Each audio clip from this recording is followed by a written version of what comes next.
దేశంలో కానీ రాష్ట్రంలో కానీ సిపిఐ సిపిఎం ఐక్యత ఎట్లా ఉంటుంది? సిపిఐ ఎమ్మెల్యే కూనమనేని కాంగ్రెస్తో పోతూ ఉంటున్నాడు. కేరళలో ఎల్డిఎఫ్లో సిపిఐ ఉంది. భవిష్యత్తులో రాబోయే ఎన్నికలు కానీ ఎంపీటీసీ జెడ్పీటీసీ ఎన్నికల్లో మీ పార్టీపై ఎలాంటి ప్రభావం ఉండబోతుంది? పొత్తుల సర్దుబాటుకు సంబంధించిన విషయంలో ఎలాంటి జాగ్రత్తలు తీసుకుంటారు? కామెంట్ అంటే రాష్ట్రంలో కమ్యూనిస్టులందరూ కూడా కలిసి ఒక ప్రత్యామ్నాయంగా ముందుకు పోవాలనేటటువంటి ఆలోచన సిపిఎం పార్టీగా చాలా కాలం నుంచి ఆ ప్రయత్నం చేస్తున్నాం.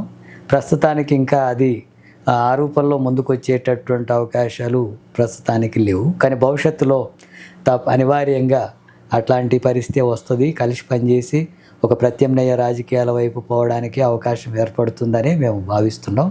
ఇప్పటికీ సిపిఐ సిపిఎంలు మిత్రపక్షాలుగానే ఉన్నాయి.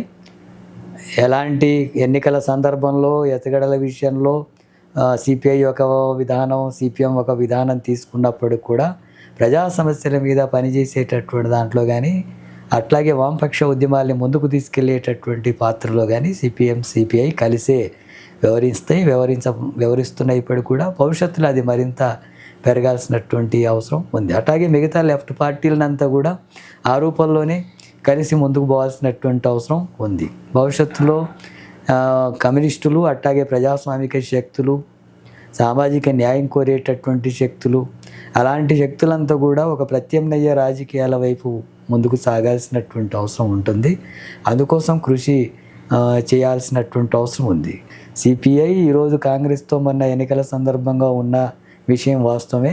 కానీ అదే సందర్భంలో ప్రజా సమస్యల మీద పోరాటం చేసి ముందుకు వచ్చేటటువంటి దాంట్లో సిపిఐ కూడా ముందుకు వస్తుంది. ఆ క్రమంలో భవిష్యత్తు రాజకీయాల్ని ముందుకు నిర్ణయించుకునేటటువంటి ప్రయత్నం చేస్తాం.